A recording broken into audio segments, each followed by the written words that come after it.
There was a time when Circuit City was everywhere in America. You walked into one of those massive red and white stores and the energy hit you immediately. Rows of televisions playing the same demo loop. Stereo systems pumping out music loud enough to feel in your chest. Salespeople who actually knew what they were talking about, ready to spend 30 minutes explaining the difference between VHS and beta, or later, DVD versus VHS. Saturday afternoons meant families wandering the aisles, kids mesmerized by the video game displays while parents debated which camcorder to buy for vacation videos. I remember this. You probably do too. At its peak in 2007, Circuit City had 567 stores across the country, generating nearly $13 billion in revenue. It was the second largest electronics retailer in America, right behind Best Buy. And then, almost overnight, it was gone. So what happened to Circuit City? Circuit City did not start as Circuit City. In 1949, a 24-year-old entrepreneur named Samuel Wurtzel opened a small television and record store in Richmond, Virginia. He called it Ward's Company, and it was exactly what it sounds like. One storefront, a handful of televisions, stacks of vinyl records. But Sam Wurtzel understood something that would define Circuit City for the next 5 decades. He believed that selling electronics was not about moving boxes. It was about understanding what people needed and helping them get it. By the 1970s, under Sam and later his son Alan Wurtzel, the company had evolved into something remarkable. They changed the name to Circuit City in 1984, but the philosophy remained the same. Walk into a Circuit City in the 1990s and you were not just browsing. You were getting an education. The salespeople were not just employees pushing product. They were commissioned experts who made $50,000 to $80,000 a year because they knew their stuff.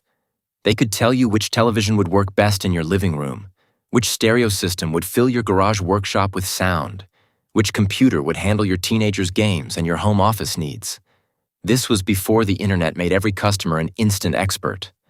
Before Amazon made comparison shopping effortless. In the golden age of Circuit City, knowledge was power, and Circuit City's sales force had it. Next week, I have another story for you that I think you are going to find just as fascinating. Subscribe so you do not miss it. What made Circuit City special was not just the stores you saw, it was the system behind them. The company had built something genuinely impressive. A supply chain that could get the latest Sony television or Pioneer stereo system into stores faster than most competitors. Relationships with manufacturers that meant exclusive deals and better pricing. And most importantly, a sales culture that other retailers envied. The commission sales model was Circuit City's secret weapon. These were not minimum wage employees reading from a script. They were entrepreneurs within the store, building relationships with customers, understanding product lines inside and out, earning real money for real expertise. A top salesperson at Circuit City could make more than many middle managers at other companies. They were incentivized to actually help customers, not just move inventory. The training was intensive. New hires spent weeks learning not just what products did, but why someone might choose one over another. They understood the technical specifications, sure, but they also understood human nature. A family buying their first big-screen television had different needs than an audio enthusiast building a home theater system. By the early 2000s, Circuit City was operating like a well-oiled machine. Nearly 600 stores, over 40,000 employees, billions in revenue. The supply chain moved products efficiently from manufacturers to stores to customers. The commissioned sales force created customer loyalty that kept people coming back. The store format worked. Large enough to display hundreds of products, but not so large that customers felt overwhelmed. It was retail theater at its best, and for a while, it seemed unstoppable. But beneath the surface, something was already changing. The first sign that Circuit City was losing its way came in 1998 with something called DIVX. Not the video compression format you might know today, but Digital Video Express. It was Circuit City's attempt to revolutionize how people watched movies at home. The idea seemed clever on paper. You bought a DIVX disc for around $4.50, but it would only play for 48 hours. Want to watch it again? Pay another $3.25. Want to own it permanently? Pay about $20 more. Circuit City partnered with major studios and spent over $100 million building the infrastructure. Special DIVX players, encrypted discs, a system that could track viewing and charge accordingly. The problem was that customers hated it. This was 1998. DVD had just launched and was gaining momentum fast. People were used to buying a movie and owning it forever. DIVX felt like a step backward, like renting but with extra steps and hidden costs. Movie studios were skeptical.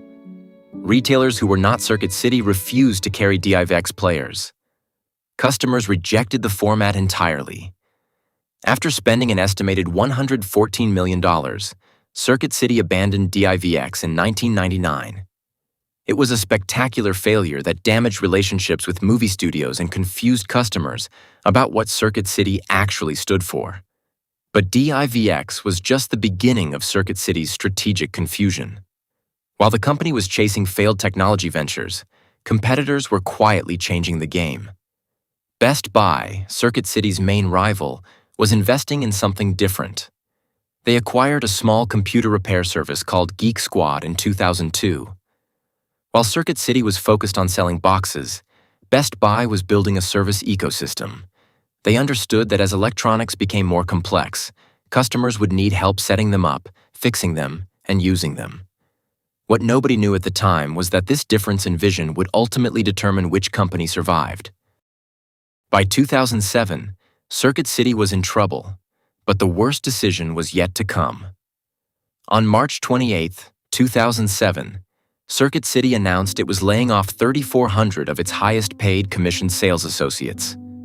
Not the worst performers, the highest paid, the most experienced, the ones customers trusted most.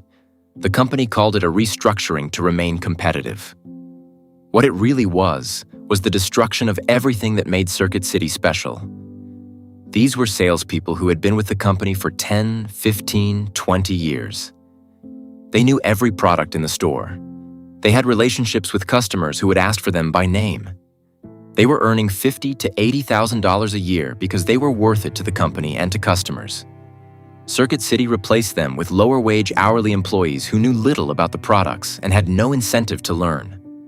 The savings were immediate. The cost was everything. Do you remember Circuit City? What's your memory? Customer satisfaction scores plummeted. Sales per square foot dropped. The shopping experience that had differentiated Circuit City from big-box competitors disappeared overnight. Meanwhile, the retail landscape was shifting in ways that made Circuit City's problems worse. Online shopping was exploding. Amazon was becoming a major electronics retailer. People could research products at home, read reviews, compare prices, and order without ever talking to a salesperson. Circuit City's e-commerce sales remained below 5% of total revenue through 2008, while online electronics sales were growing 20% annually. The company was trapped in an expensive physical retail model while customers were moving digital. Leadership changes made everything worse. Between 2000 and 2007, Circuit City cycled through 5 different CEOs. Alan McCullough, Philip Schoonover, back to Alan McCullough. Each brought new strategies, new initiatives, new reorganizations. None could stop the decline. In 2006, Circuit City launched FireDog, its answer to Best Buy's Geek Squad. Too little, too late. The tech support service never gained traction and cost the company an estimated $140 million before being discontinued in 2009. The signs were there. They always are. The end came faster than anyone expected. In November 2008, as the financial crisis was destroying the American economy, Circuit City announced the closure of 155 stores and layoffs of 17% of its workforce. Same-store sales had declined 12.8%. The company was burning through cash during the worst retail environment since the Great Depression. On November 10, 2008, Circuit City filed for Chapter 11 bankruptcy. The company tried to reorganize, tried to find a buyer, tried to salvage something from 60 years of business. Nobody wanted it. The brand was damaged. The real estate was expensive. The business model was broken. On January 16, 2009, Circuit City announced it was giving up. All remaining 567 stores would be liquidated. 34,000 jobs would disappear. The going out of business sales began immediately. Everything must go.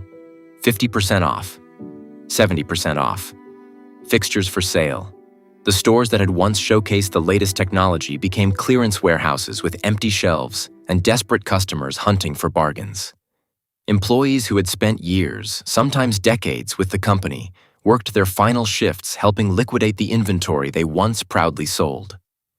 The last Circuit City store closed on March 8, 2009, in Richmond, Virginia, where Sam Wurtzel had opened that first television and record shop 60 years earlier. Hundreds of former employees and customers gathered outside for an impromptu farewell ceremony. People shared memories, took pictures, said goodbye to something that had been part of their lives for decades. When they turned off the lights for the final time, it marked the end of the largest electronics retailer failure in American history. And that is the part that still gets me. This was not just a business closing. It was the end of an era when buying electronics meant talking to someone who knew what they were talking about, when customer service meant actual service, when retail could be both profitable and personal. Today, if you visit circuitcity.com, you will find a website. In 2018, a company called Systemax bought the Circuit City name and relaunched it as an online retailer.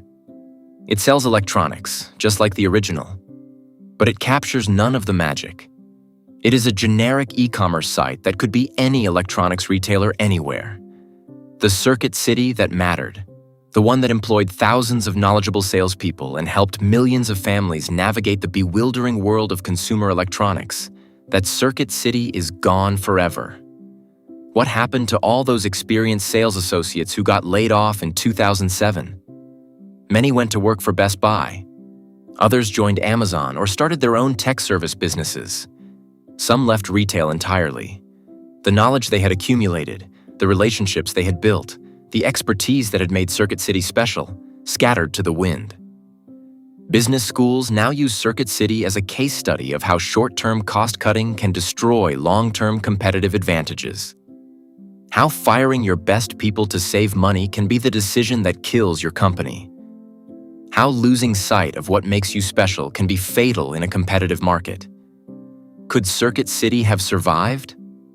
I think so, but it would have required the one thing their leadership refused to do in time: adapt. They needed to embrace e-commerce early and aggressively. They needed to invest in services, not just products. They needed to understand that their commission sales model was not a cost to be cut, but an advantage to be leveraged. Most importantly, they needed to recognize that the world was changing and change with it. Instead, they clung to a business model that had worked for decades, cutting costs and hoping the storm would pass. When you have watched enough companies fade, you start to recognize the moment the music stops. For Circuit City, that moment came in March 2007, when they decided their most knowledgeable employees were too expensive to keep. Everything after that was just the slow-motion collapse of something that had already died. Remember, this video is for educational purposes only. Always do your own research. If you found this story fascinating, hit that subscribe button. Next week, I have another tale of American business that I think will surprise you. And tell me in the comments below, do you have a Circuit City memory? What was your experience shopping there? I read every comment, and your stories help me understand what these places really meant to people like us.